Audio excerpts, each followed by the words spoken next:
NRL football एकाडेमिनि फ्राय democracy sports एसोसिएशननि बानजायनायाव मोनथाम केटेगरिनि under 15, under 17 आरो under 19 बे मोनथाम केटेगरिनि सिलेक्शन ट्रायल जादों। मैं Chinmay Bara NRL football academy. Udalguri डिमाकुसियाव असम NRL फुटबल एकाडेमिनि फुटबल गेलेगिरि सायख'नाय बादा।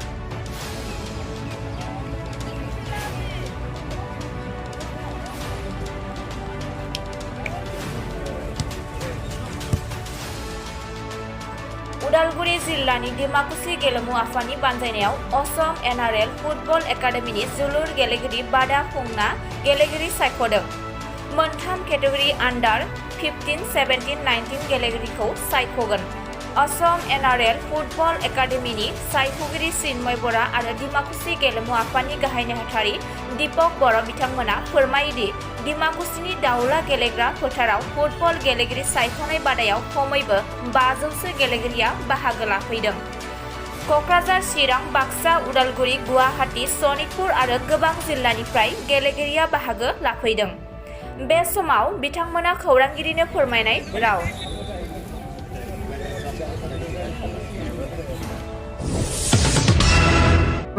फुटबल एकाडेमिर कारणे आमी सिलेक्शन करि आছো। सदर অসমত আমি 10টা ভেনুত सिलेक्शन करि आছো। আজি এটো আমাৰ 10মটো सिलेक्शन ভেনু ডিমাকুসি ফুটবল গ্ৰাউণ্ডত। আমি NRL ফুটবল একাডেমিৰ কাৰণে আন্ডাৰ 15, আন্ডাৰ 17 আৰু আন্ডাৰ 19 এজ গ্ৰুপৰ কাৰণে আমি প্লেয়াৰ সিলেকশন কৰিছো। এই যিসকল প্লেয়াৰ সিলেকশন হ'ব তেওঁলোকক আমি ৰেসিডেন্সিয়েলত ৰাখিম। অল ইণ্ডিয়া ফুটবল ফেডাৰেশ্যনৰ আন্ডাৰত যে ইয়থ আই লিগ হয় আন্ডাৰ 15, 17 আৰু এলিট আই লিগ তাত আমি অংশগ্ৰহণ কৰিম। সেই উদ্দেশ্যে আমি টিম এই তিনিটা বনাম। যিসকল প্লেয়াৰ ইয়াৰ পৰা সিলেকশন হ'ব NRLৰ আন্ডাৰত তেওঁলোকৰ সম্পূৰ্ণ থকা খোৱা তেওঁলোকৰ শিক্ষা সেই সম্পূৰ্ণ বিনামূলীয়াভাৱে আমি যোগান ধৰিম। আমি নুমলীগড়লৈ লৈ যাম তেওঁলোকক।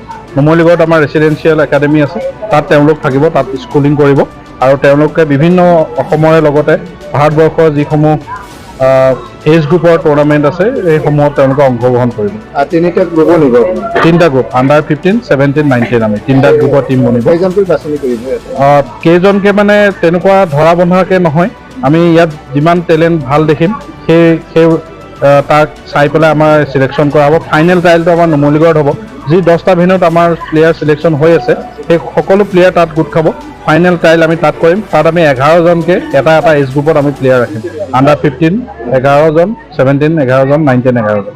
যেহেতু ডিমাকুছিত ওদালগুৰি জিলাৰ ডিমাকুছিত যেহেতু আপোনালোকে বাছনি কৰিছে তেনে ক্ষেত্ৰত আপোনালোকৰ এই বাছনিৰ কেইটা ডিস্ট্ৰিক্টে বা কেইখন ডিস্ট্ৰিক্টে অংশগ্ৰহণ কৰিছে?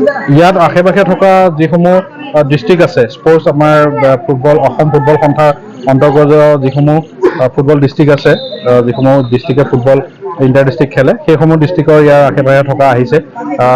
ডিমাকুছিৰ প্ৰেচিডেণ্ট আমাৰ লগত আছে, তেখেতে ভালকৈ ক'ব পাৰিব। ওচৰৰ যিসমূহ ডিস্ট্ৰিক্ট আছে স্পৰ্টছ এছ'চিয়েশ্যন তেওঁলোকৰ পৰা প্লেয়াৰ ইয়াত আহিছে। আপোনাৰ ৰিজনেশ্যনটো দিব নেকি? মই চিন্ময় Bora, NRL football academy.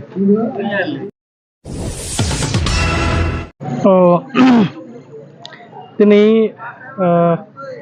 NRL football एकाडेमिनि फ्राय डेमोक्रेसी स्पोर्ट्स एसोसिएशननि बानजायनायाव मोनथाम केटेगरिनि अंडर 15, अंडर 17 आरो अंडर 19 बे मोनथाम केटेगरिनि सिलेक्शन ट्रायल जादों।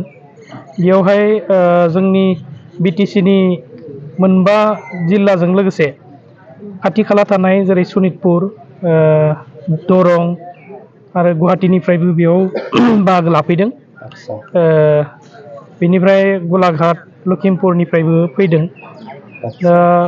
टटेल बेयाव 500निबो बारा गेलेगिरि बिथांमोना बाहागो लाफैदों आरो आसा खालामदों जोङो बे ट्रायलनि गेजेरजों जोंनिफ्राय गोबां प्लेयारफोरा सिलेक्शन मोनगोन आरो बेनि गेजेरजों NRL फुटबल एकाडेमिया बिथांमोनखौ कोचिं होनानै गासै फेसिलिटिखौ होनानै बिथांमोनखौ साफा फुटबल प्लेयार हिसाबै बानायनो थाखाय बिथांमोना बेयाव सिलेक्शन खालामनो फैदों। थारैनो बिथांमोनखौ जिहेतु सिलेक्शन जागोन बा सायख'गोन बिथांमोनखौ गेलेनाया बहा लांनानै गेले इन्टारनेशनेल बिथांमोनाथ' NRL नि थ्रुयै NRL फुटबल एकाडेमिया बिथांमोना जिहेतु आई लीग गेलेयो बै प्लेयारफोरानो इयुनाव बे आई लीग गेलेनायनि थाखाय बिथांमोना जुदि जग्यता जायोब्ला बिथांमोनखौ बै गेलेनायाव बाहागो लाहोगोन।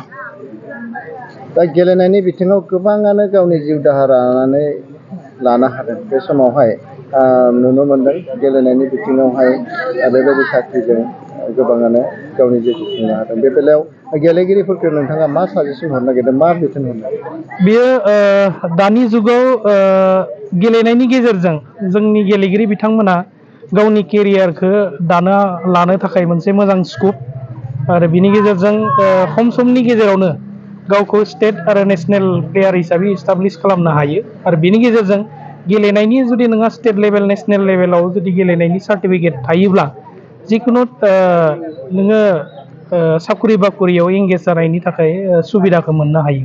आरो बेखायनो आङो गेलेगिरि बिथांमोनखौ खावलायनो नागिरदों गावबा गावनि केरियारखौ दानो थाखाय गेलेनायनि जि मोनसे आयदा बे फुटबलाबो मोनसे आयदा हिसाबै गावनि जिउखौ दाना लानो थाखाय मोनसे बिजों जानो हायो।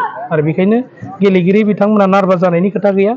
बेयो मोजां मोनसे स्कप दिनै NRL बिथांमोननिफ्राय जोंनि ओनसोलाव थानाय टेलेन्टेड प्लेयारफोरखौ बिथांमोना सायख'नो थाखाय बेयाव केम्पखौ खालामफैदों।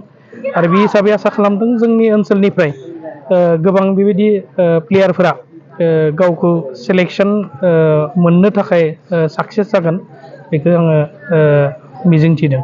दिनै जिहेतु बेयावहाय 500सो प्लेयारनि गेजेरावहाय सायख'गोन जायफोरा मोजां गेलेगिरि बिथांमोनखौ बासिनानै सायख'ना हरगोन आरो माखासेया थालांनाय आरो जायफोरा सायख'जानाय बिथांमोननिफ्राय मा बिथोन थागोन? जायफोरा दिनैनि केम्पनि गेजेरजों सायख'जागोन बिनि उनावबो बिथांमोना फाइनेल मोनसे ट्रायल जाबावगोन। बे फाइनेल ट्रायलखौ बिथांमोना खालामबावगोन। आरो जायफ्रा माने ट्रायलाव मोनाखैसै बिथांमोनखौ आं खावलायगोन नार्भास जानायनि खोथा गैया। बेबायदि गोबां ट्रायल फैबावगोन स्टेट लेभेलाव आन्डार 13, आन्डार 15, आन्डार 17, 19 बेबायदि जुनियर सिनियर साब जुनियर बेबायदि ट्रायलफोरा जाखाबायनो थायो। दा बेबायदि गेलेनो थाखाय नोंथांमोना स्कपखौ मोनबाय थागोन आरो नाजानायखौ जेब्लाबो गारनो नाङा, नाजानायखौ लाखिलांबाय थानांगौ। आरो बेबायदि केम्प जायोब्लानो बिथांमोना जाहाथे बाहागो लायो आं बेखौ खावलायबाय।